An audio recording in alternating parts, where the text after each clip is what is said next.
안녕하세요. 세상의 나로 살아가는 지혜를 전하는 김문경입니다. 올바른 성과 관리를 위해서 사실 기업의 조직 문화를 점검하는 게 필요하죠. 우리 기업의 비전과 전략을 달성하는 데 있어서 그럼 가장 적합한 조직 문화 유형은 무엇일까요? 이에 대해서 조직 문화 이론의 대가인 로버트 킴과 존 로르고는 경쟁 가치 모형이라는 것을 통해서 조직 문화 유형을 4개로 제시했는데요. 이 4개의 조직 문화는 기업이 중요시하는 가치를 두 축으로 분류한 겁니다.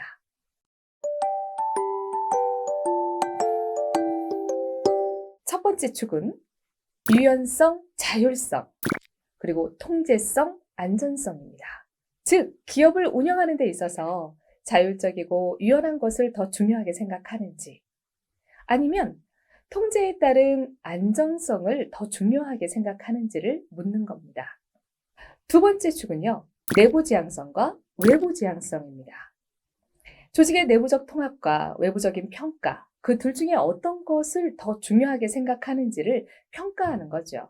이 두 가지 축의 끝에 있는 가치들은 동시에 추구하기 어려운 것들이기 때문에 이것을 CVF, 경쟁가치 모형이라고 부릅니다. 이를 통해서 4가지 조직 문화 유형을 다음과 같이 분류했습니다. 하이라키 문화, 클랜 문화, 에도크라시 문화, 마켓 문화로 나뉩니다.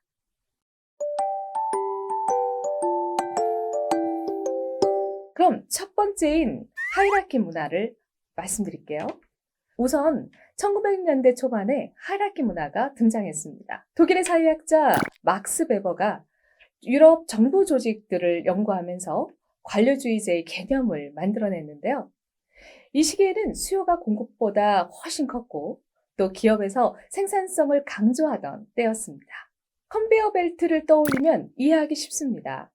정해진 프로세스에 따라서 작업들을 잘게 나누고 각자 맡은 부분을 반복, 숙달할수록 조직의 생산성이 올라가던 시기였죠. 이렇게 노동자들의 자율이나 창의성은 사실 중요하진 않았습니다. 원래 만들어야 하는 아웃풋에서 조금이라도 벗어나면 내 다음 사람이 일할 수 없는 구조였죠. 그래서 직원들이 해야 할 일을 제대로 하고 있는지 모니터링하고 관리하며 그다음에 미래를 예측하고 계획을 잘 세우는 것이 중요했습니다. 모든 사람이 계획에 따라서 통제되고 행동하기 때문에 계획을 잘 세우면 성공하고 또 그 계획이 틀리면 수습할 수 없는 문제가 발생하는 문화였죠.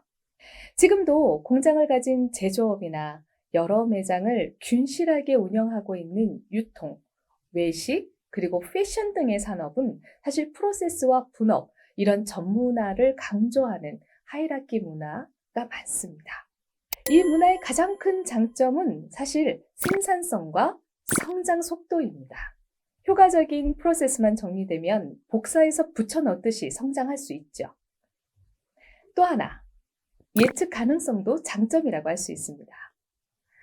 판매만 순조롭게 된다면 매출이나 이익, 그 다음에 비용을 비교적 정확하게 예측할 수 있습니다.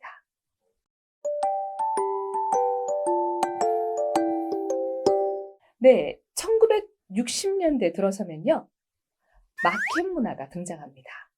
이 문화에서 가장 중요한 키워드는 트랜잭션, 거래입니다. 단순히 규모가 얼마나 큰지가 아니라 우리에게 남는 것이 얼마인지를 중요시하는 문화였습니다. 고객이 당연히 거래 대상이고 또 직원들도 목표를 달성하면 성과급을 주는 거래 대상, 정부도 거래 대상으로 봅니다. 이렇게 외부와 거래하는 것보다 같은 조직으로서 내부에서 거래하는 것이 더 싸기 때문에 존재한다고 생각할 정도죠. 이 문화에서 유행했던 것이 바로 아웃소싱입니다.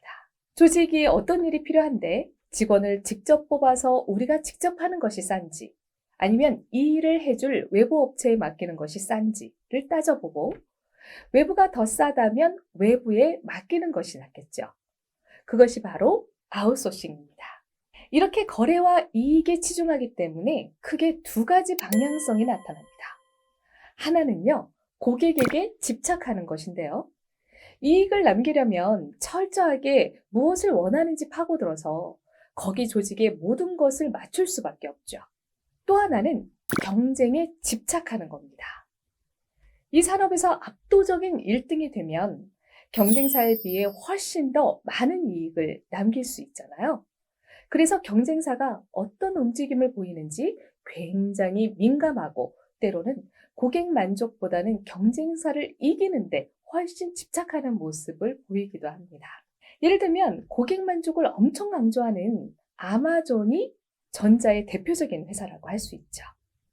반면에 우리나라 회사인 삼성은 후자에 가까운 회사라고 할 수 있습니다. 삼성전자 권오현 회장이 초격차라는 책을 썼죠.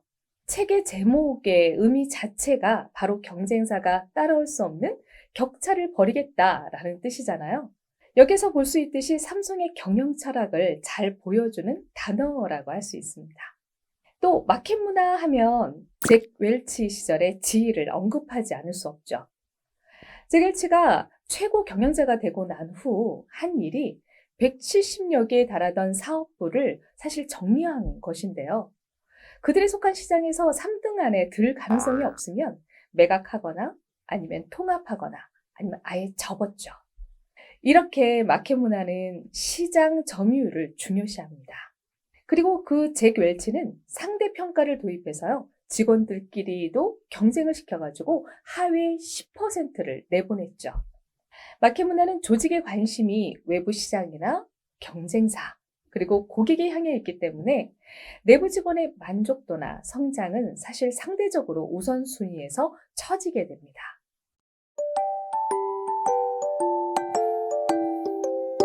네, 지금까지 로버트 킹과 존 로로버가 말한 조직 문화의 4가지 유형 중 하이라키 문화와 마켓 문화를 설명드렸는데요. 다음 영상에도 나머지 2가지 유형에 대한 이야기로 찾아뵙도록 하겠습니다. 지금까지 세상에나 TV의 김은경이었습니다. 사장님들 또 만나요. 감사합니다. 김문경의 세상에나 TV